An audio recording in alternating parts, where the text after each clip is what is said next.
Have you ever played the blame game? Blame someone for your circumstances, your life. There are some people who consistently have unhealthy relationships or things don't work out for them. The problem is not lying in outside of you. It's there within you. What's the drawbacks for being too positive?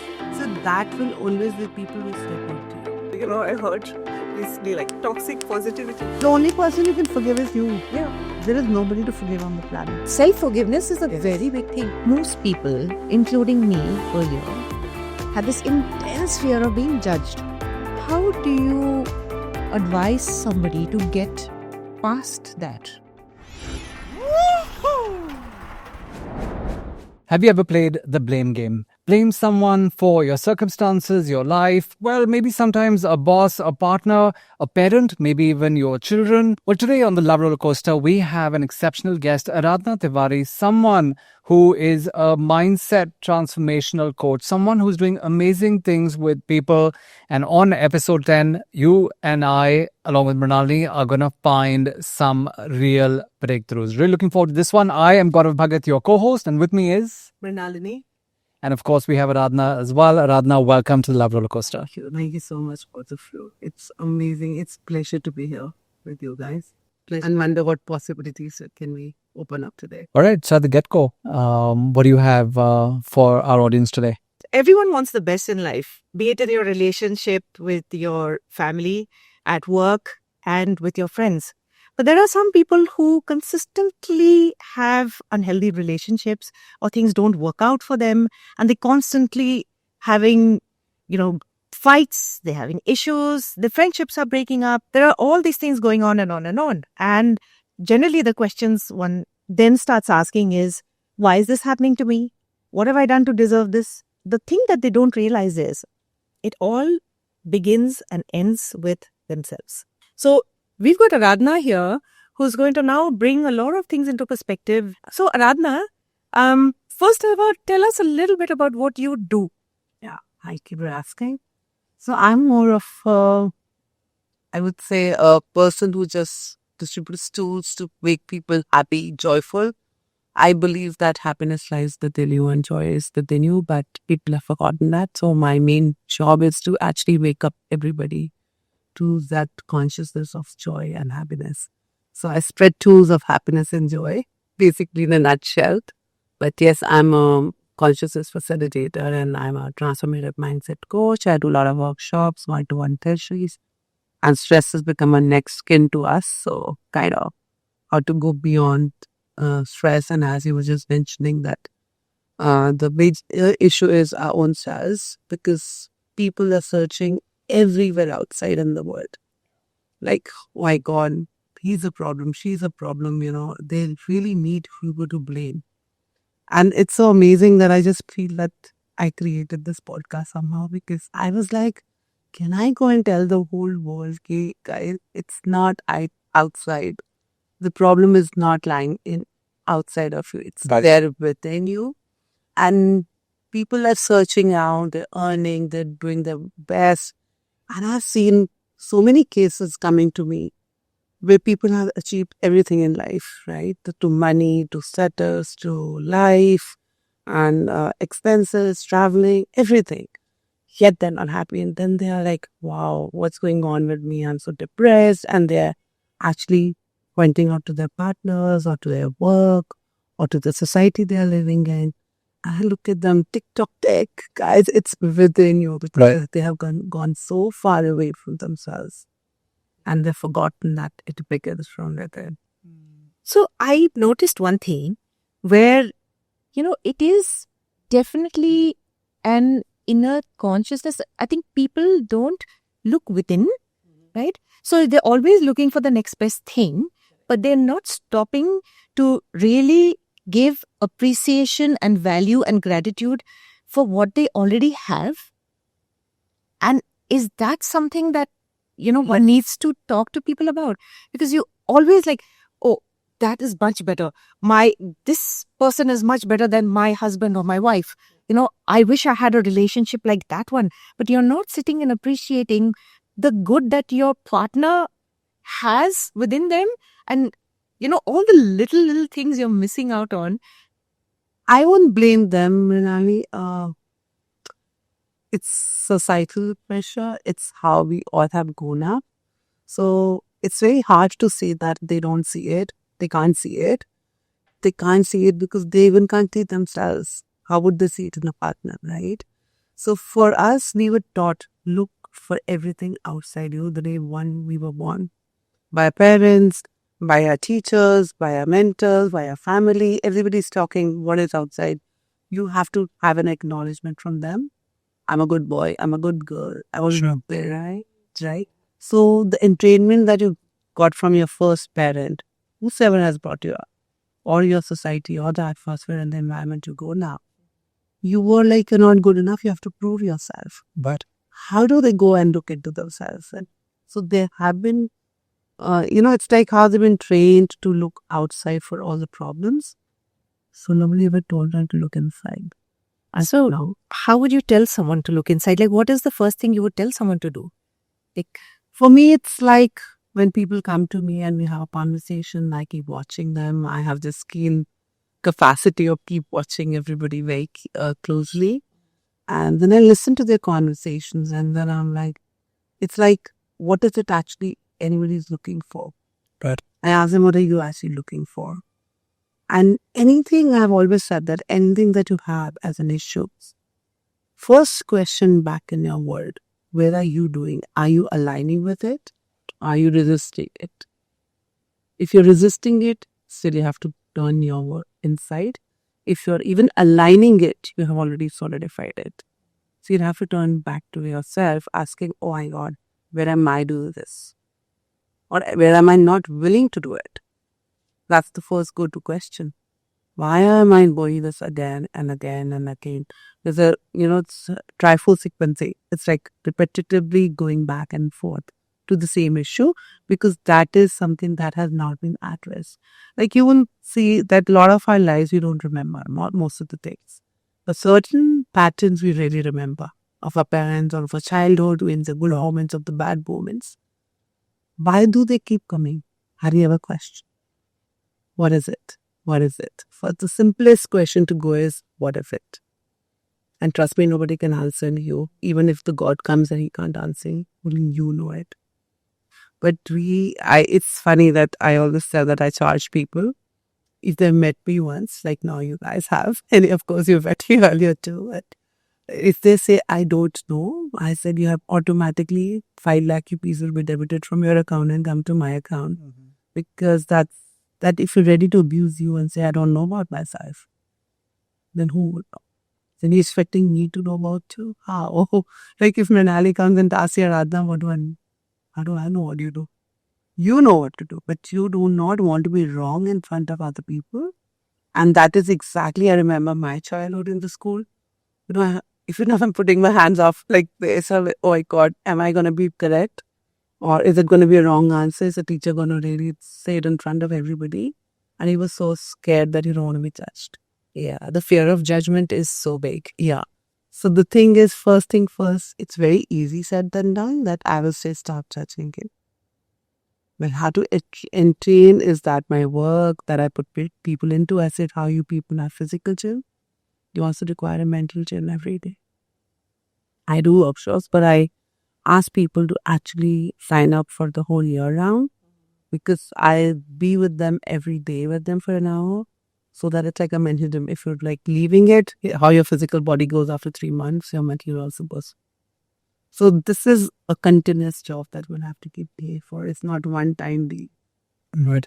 So when someone does first, come to you and they're facing, their issues, what are some of the indications, for you that, okay, this is a person who perhaps, isn't comfortable in their own skin or doesn't have a good relationship with themselves? Like, what are some of the signs for that? Honestly, there's no as such signs for it unless they have a conversation with me. Right. Or it's their sitting, how they're sitting, how they are talking. Are they comfortable? Are they being themselves? Or they are being very cautious about how they're sitting, Right. talking, Right. what they're talking, what they're not talking. Are they giving a lot of pauses? So it's like, if they're having a conversation, where are they looking? What are they doing? How comfortable are they talking about themselves? Right. Right. So these are little things that I think I've learned from my childhood to observe people tracing this. It just is also very psychic to me and intuitive, right? That I catch you at the hilt, what's going on in their world once they start having a conversation. There is such a fear of rejection. Yeah. I'm one of those people who earlier I would find it very difficult to handle somebody being rude to me or being dismissive. Yeah. And it would really affect me. And I would come back and kind of withdraw into myself a little bit. Yeah. And now I've done a lot of work on myself. So, I think because of that, people are not that rude to me. But when they are, and if they are, I don't feel it in the way that Yes. I used to. Because now I look at it as it is that person's problem. The person who's being rude is their problem. It's nothing to do with me. But it still rankles, right? Like, you don't want that unpleasant. Like how he asked me, Gaurav, that what will I say and how will I look into? Like now Mrinalini's talking about herself. My first question would be, what does actually being rude means to you? And where did you learn? It's a that? rejection of me. Yeah. And where have you been rejecting you all your life? I think a lot. So when you are the one who's rejecting you, Yeah. what do you expect the world to be? Nobody can reject me unless I'm rejecting me. So these are very simple tools, right? Like listening to the conversation, listening that, okay, we are only talking, always pointing our fingers out.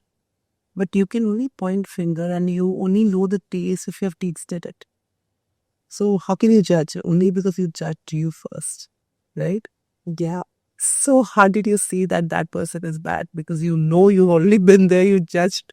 If I would have been at her place, I would have judged it like that. So you presume that they will judge you like that. Probably they might not be judging you like that. They are wearing red glasses, you are wearing blue glasses. So you always see blue and they'll always see red. So is it they rejecting you or are you actually continuously rejecting you? Because you want to be perfect, right? As I said, from the little childhood, we were told, hey, you're not good enough. You need to prove it to mom, dad. You need to prove it to your teachers. And till date, we are proving I'm a good girl. I was such a good girl syndrome.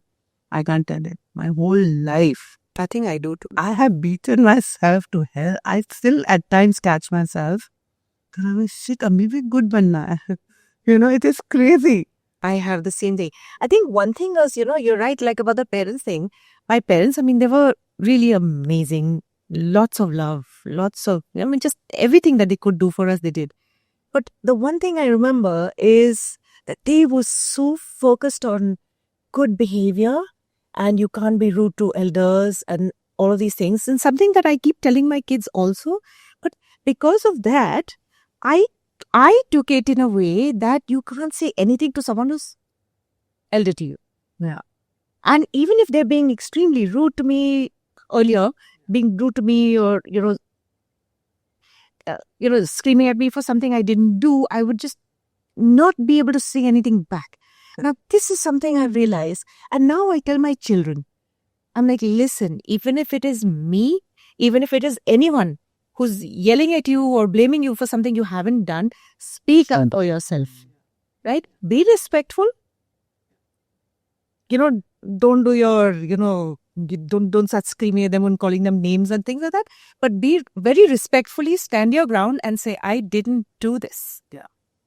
So, and you don't have to be, subserviently obedient to anybody. Yeah. I remember one day crying, howling, and I was like, what? I said, why were I genetically injected with such goodness from a father or a mother? Every time the lesson given was, bade hai, chup raho. Everybody, respect others. Why did they not teach me to respect myself? And that is where the whole, what we were, and I won't blame it on our culture or anything. It's also because what was the same thing. Yeah, they've had the same thing. They didn't know better. And also, but what they learned was from the Vedas or, our religious books, where they read that, पहले दूसरों को देखो, watch others and then behave. Because there are no others. In oneness, there are no others. But what's happened on this journey, everybody's forgotten them. They don't include themselves in it.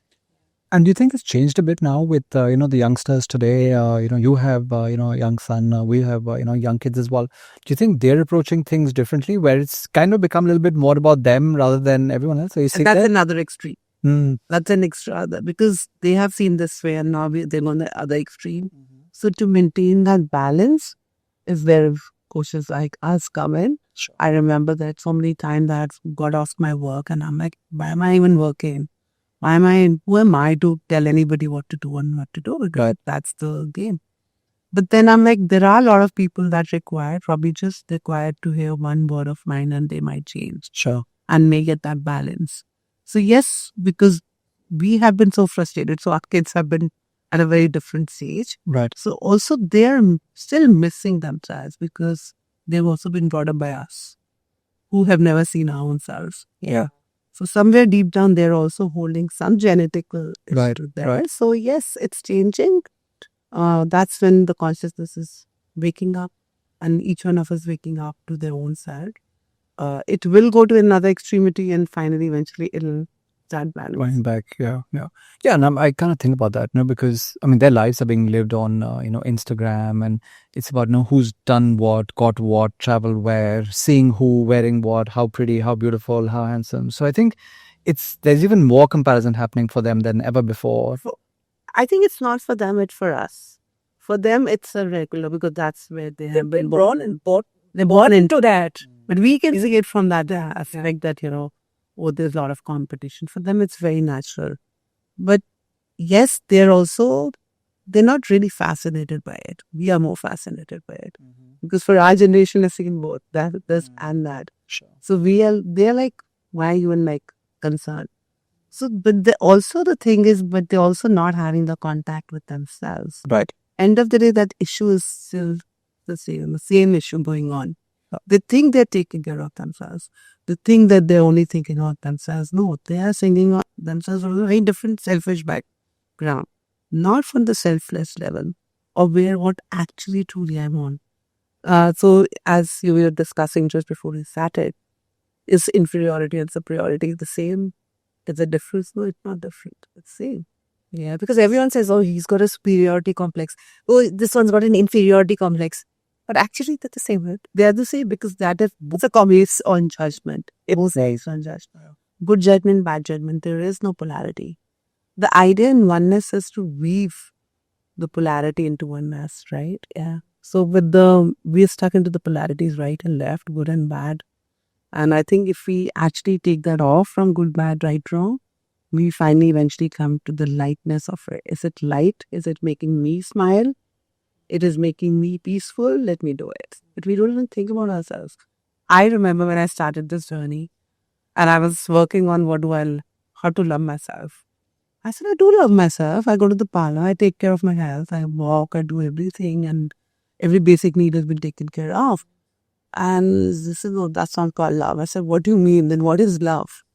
And then I was being in this question because anybody's definitions were not clear to me because I will have my own glasses too and to filter it, right?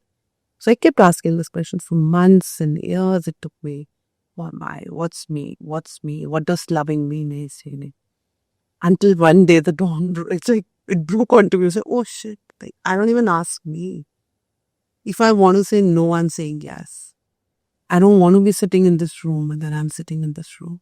Why am I doing this? Sure. What is that getting me? And that's when I started making questions. A lot of times, a lot of people have a lot of good things really working for them, but they'll hold on not to the 99%, but they'll think about that 1% and like, why don't I really have this? Correct. And that is then going to snowball into just bad stuff. And after that, it's just, going to be just downhill from there on. Basically, it's all about just focusing on the negatives and really not Living an intentional life where you're actually looking at all the good that's in your life. And a lot of times we don't end up doing it.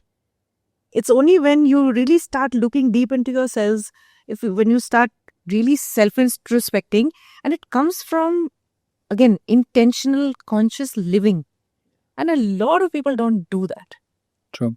And as you said, and it was very interesting when you said, the dichotomy, like that desire to be a good person, do your duty. While you're doing your duty, you are doing it at the cost of your own mental and physical well-being. But then if you don't do it, you will feel like crap and everybody else will say that, she's a horrible, selfish person. I mean, And on that note, I really want to say, Mrinalini, that whatever you will say to you, the boy will say it to you. Yeah. It's not that they are saying it to you. It's what's going inside. It's like, for me, life is a mirror. It's the screen, and I am the one who's projecting. Right? As in the cinema hall, the projector projects on the film. We are projecting our life. Whatever is going on. If you're saying that I'm not looking good today, the person will come and say that you're not. And the most closest person will come and say you're not looking good today. And you're like, how dare you said that? You kind of attracted it though in India. This is purely, that's life. It's as simple as that. But it's hard to remember. And yeah. It's so true what you said. I think I spoke to you about our trip. We were going, we'd gone to Croatia last year. And I had gained a lot of weight and I'm actually even bigger now. But at that time, I was like, oh my God, I was not feeling good about myself. And I was just, for a couple of weeks, I was in that phase where, I was just so negative about my appearance and I was feeling not good. I wasn't feeling good about myself. And then one day I was like, what am I doing?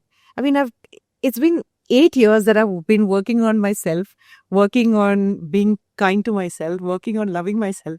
Let me change this. Okay. And I didn't just say it, but I started feeling it. And I just told myself that I love you, however you are. You look great. I feel great. And I am who I am. And I will just, whatever I am is just going to be shown to everybody outside. Went to Croatia. And I can't tell you how many compliments I got there. There you go. Because I literally just changed my energy with the thought and it was Exactly, like that. that's what I said. That It it was- was you're projecting the word. Yeah. And also on that note, I would really ask you all to, kind of give this permission to be negative towards yourself. This fear of I'll be negative, I'll be wrong, is actually creating more of fear and wrongness. Allow, okay, मैं गलत हूँ, I'm wrong, I will allow myself to be. Yeah. Like the fear of making mistakes. Yeah, I'm fat and I allow myself to be fat, yeah. And when you give that permission, it's crazy how easy it changes. And it's okay, as long as that negativity, who says negativity doesn't work? There is a balance. That's how we have the electricity, right? Right. Negative, positive. Sure. So who says it's negative? Your negative might be my positive. So allow it to contribute as much it has to. And when you're done, it's okay. Like, sometimes you're eating, sometimes you're smoking, you're drinking. Allow. I have seen examples where, people have an alcoholism, blah, blah, blah. And howsoever hard you're trying, and everybody's saying they're not giving up, till the day you go, actually hold the bottle and say, please drink it. And not just faking it, actually, please drink it. That whole allowance that even if that person has to die, knows about himself to die. And I have most of the times I've seen people have quit then.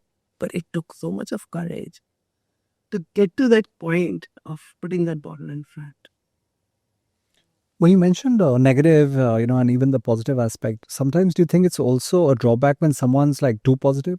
Is that also, unhealthy? Positivity of anything is This new term that, I heard recently, like toxic positivity. Yes. Okay. So what is that? And what are the drawbacks of being too positive? Because that's something that, I always know negativity, but what are the drawbacks of being too positive? So that will always be people will step onto you, right? Everybody will say, hey, you do it. And you being the positive, okay, I'm the nice and I'll keep doing it till I'm totally drained out. Okay, if there's no food left, it's okay, I will not eat. If I have to give up my trip and give up. And end of it, good. And that's most of the world is happening right now. Every child has been taught by the mother or the teachers to be the good and the positive one. Tell me how many of them are actually succeeding. If you pick up a data and in your own life, your first family, everybody, all the goody boys have turned opposite when they've grown up, and all the naughty guys have turned to be nice ones, and they're doing much greater in their lives because they didn't got themselves tucked in a box. So, and either of them, extremity, this is good. Too much of anything is bad, right? Yeah. So there has to be a balance. Sure. End of the day, it's all about balance. So if it has to be balanced, the negative cannot ever be out of your life because positive, it's like the head and the tail of a coin, right? Can you separate them? No. Yeah. So I How think can you ever do negative and positive separate? so this whole toxic positivity also, is it like, where you don't, or you're willfully ignoring the negatives and just training your mind only towards the positive and not working through the negative to get to the positive? I think Negative that's is always there. Negative is always there. You want to do all the negative stuff. You always like the bad boy or the bad girl. But you want to be with the good one. But if you're given a choice, you'll run away with the bad one. But the thing is, if you allow yourselves to be with the bad one, then you're like, oh, this is not what I require.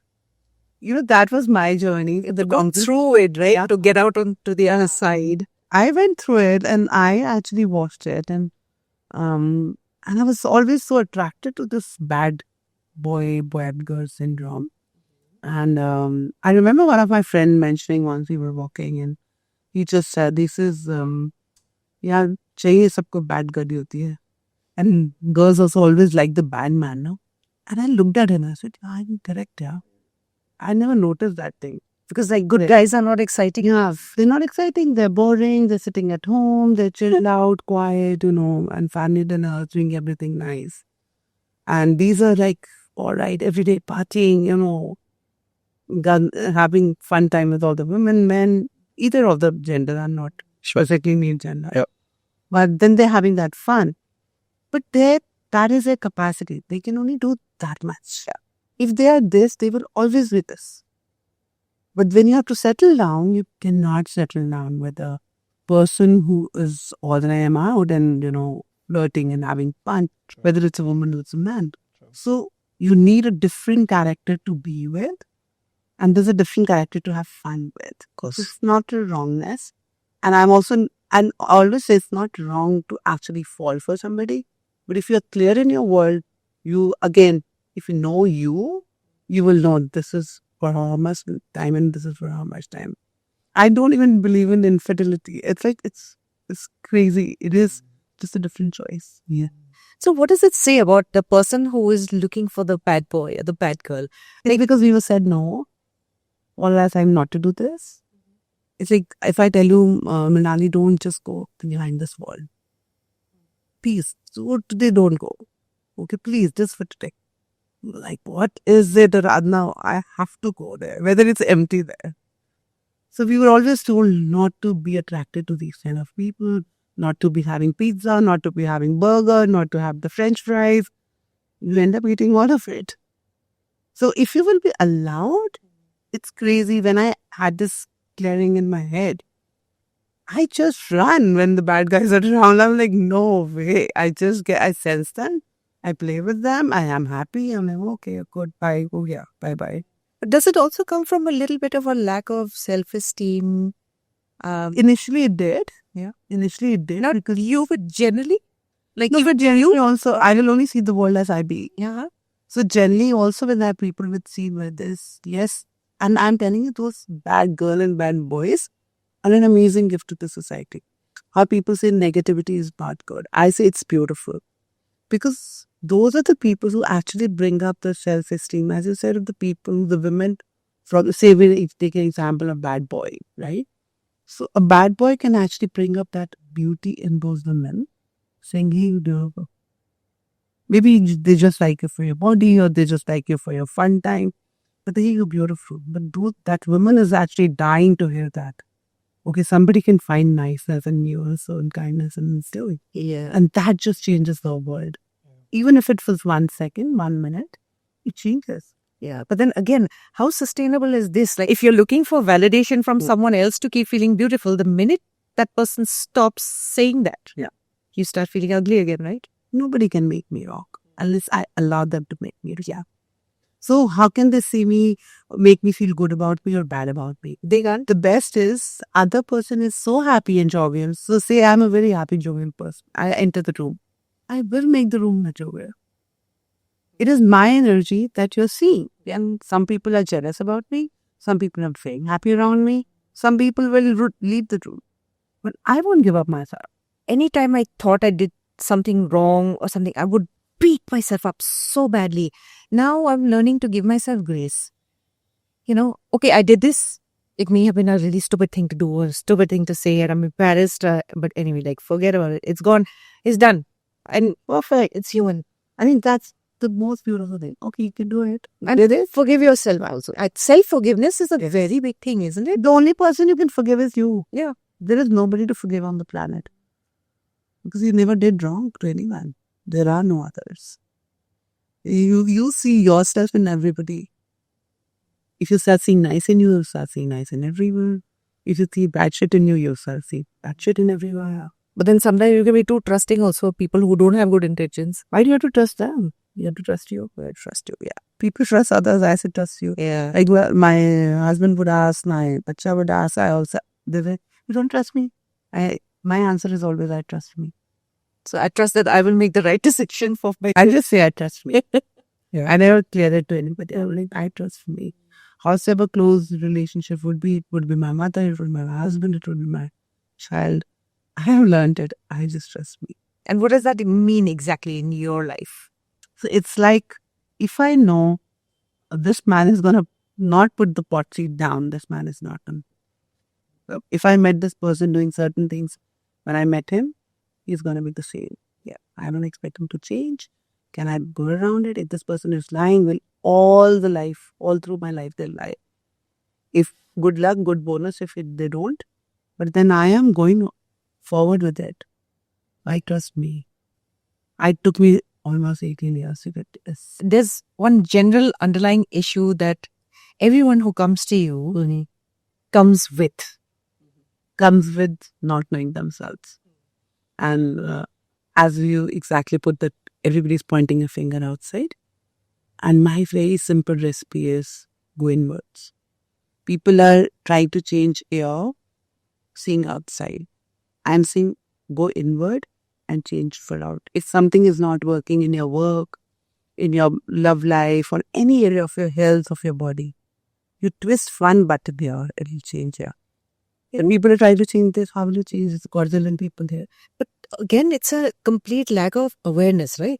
And a lot of people will find that they know that they have problems, but conditioning, I don't know whether it's their upbringing or their own thoughts, where they're like, we can deal with all of these things ourselves. We don't need to get help.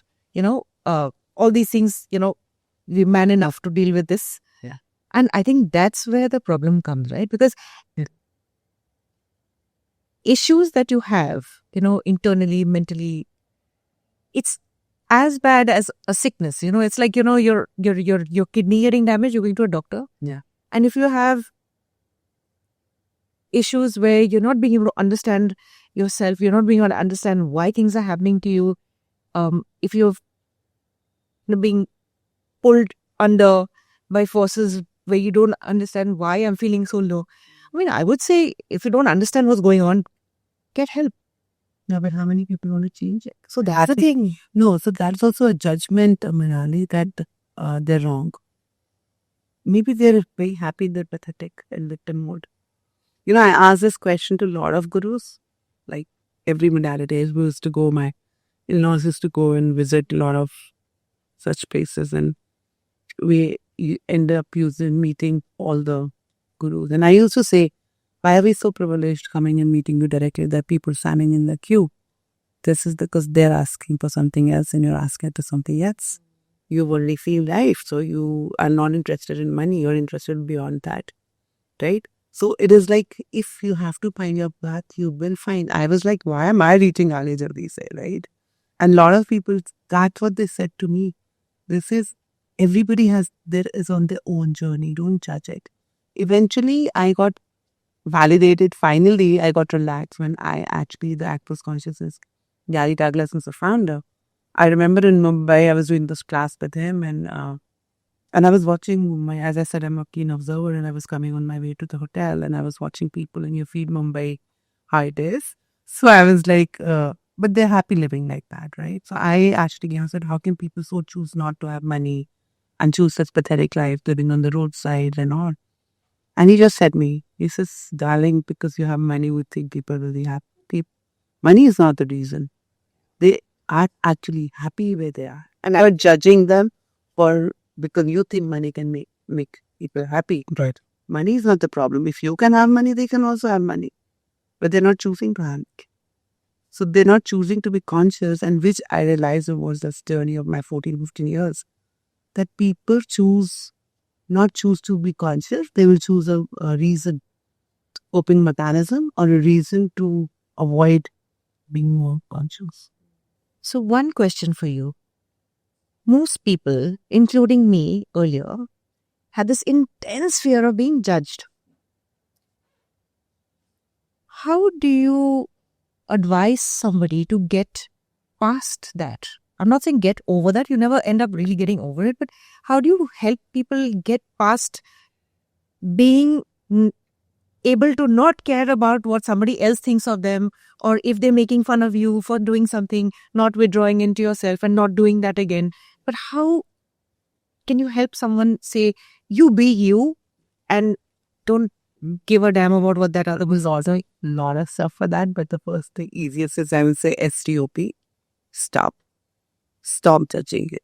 And as I said, it's easier said than done. And the second step would be allow yourself to judge. It's not wrong to judge you, but judging that I'm judging me is what kills you. It's never the judgment that kills us. It's always judging that I'm judging myself, or I'm judging others, or I'm gossiping about others. It's what's killing you. Okay, so stop judging that you're judging. Allow yourself to judge. And the other step is when you get that सबसे easiest and सबसे बात something that always remains in the pocket is when people judge you, you make money. When you judge them, you lose money. Even if you judge you, you lose money. So now if you want to lose it, you want to become a beggar, keep judging. And if you really want to, how? Because if somebody's judging me and I'm standing at my vulnerability, okay, great. That is because they're not talking about me. When people talk, they only talk about themselves. Like here, I've been talking about myself. Right? People never, ever, even if you see it in your own personal life, you will be talking from your own experiences. So people will be talking about themselves. As I've said at the start of it, that people can judge you only if they judge themselves on that note. So if you're judging yourself, you're losing money, number one. Number two, you're making money for others. And do you want to do that? You're giving them what they want. Yeah. Is your unhappiness. Yeah. It's because that is what they're asking for. And plus, you're making money for them rather than making money for yourself. When you judge people, you lose money. When you receive judgment, you make money. So the most judgmental people are the ones who are judging themselves the most harshly. Yeah. And as a result, they project it onto everybody else. Think, oh my God, this one's like this. And how do you dance with that kind of thing? So acknowledge I'm judging myself. Oh, I love judging myself. Wow, मुझे अपने आप को रोज काटना अच्छा लगता है. I love beating myself. So a lot of time, we have lost our own selves because we want to be perfect in the world. Oh, this is the kind of English I'm talking. This is the kind of etiquette I have. This is the mannerism. I remember my first book I ever bought in the 4th standard when there was a book club, book exhibition in my school was on mannerism. And until they have that book, good manners. And that was such an utmost thing. But what am I been telling myself that I'm not mannerful? Maybe I eat with hand. Maybe I'm a very simple girl. Yeah, but one thing, Aradhana, people are not teaching their kids to say please and thank you. Yeah. I think that is one thing about manners that you should please incorporate. You know, that at least please and because the minute you say something nice to somebody else, you are giving them a feeling of happiness. You know, like politeness. Doing it? No. So if the kids are not doing it either. How will they do it if the parents are not? But that's something they should do, please. Like there's one thing about manners. Whatever you've been saying now, it's like, you don't judge or not. I'm judging. Yeah. I am judging everybody who doesn't say So please it's and thank you. and it's okay to judge. It's okay to judge. This is what you require in life. I remember my parents have been so particular with us on this. We've been so particular, with our kids on this. And I remember we went to a friend's place, and I think my son was the only one who said, "Thank you, auntie, and thank you, uncle, for such a lovely evening." They were like, "Huh? Oh, beta, like give him a big hug and everything." They were like just so very shocked. And he was happy. My son touches feet because I used to, when he was in the 3 months, is that with the hand I used to make him touch. And as he was growing up, then whosoever I would not touch, even you did not touch, why should I touch? So I said, because so and so in our family we do it, but Papa's doing it, so you do it. So he did it at his age, and then he said, no, I'm not going to touch. I said, okay. And then eventually I see him doing it with everywhere. I said, no, why? I didn't ask you to do it. He says, nahi, badi tareef milti hai. I said, my God, you doing it for the compliment? This is, yeah, see, everybody talks about me wherever I go. I said, that's not what I taught you. So it is again, as we started with this whole thing, that the journey begins with you. All right. So whoever is listening to this, big shout out. Easiest, the simplest way is to go inward, not outward. Don't learn things. You've done enough here to here. So, ladies and gentlemen, there you have it. Aradhana Tewari, an exceptional human being. And you just got a small glimpse of what she's all about. And I think the biggest takeaways are that it's all about you. Just look inward. It's not about impressing the world. It's not about going out there and, trying to, win over tons and tons of, friends and bring in a whole bunch of, material goods. You can just be happy, but just look inward. And I thank you so much, for everything that you shared. And really, I was quieter than normal, but yeah, I was also taking in a lot of what you had to say. So thank you for that. And Mrinalini, anything that you want to wrap up with? No, but thank you so much for coming here and giving everyone your lovely insights. It is very important to know and hear what you had to say. Thank you very much. So once again, thank you for watching episode number 10 of Rollercoaster. Look out for another exciting one coming up soon. But again, if you haven't already liked or subscribed or even shared ahead, you must go ahead and do that. And again, drop us an email in case you would like to have any other guest on or if you'd like to discuss any other topic. Looking forward to seeing you all soon.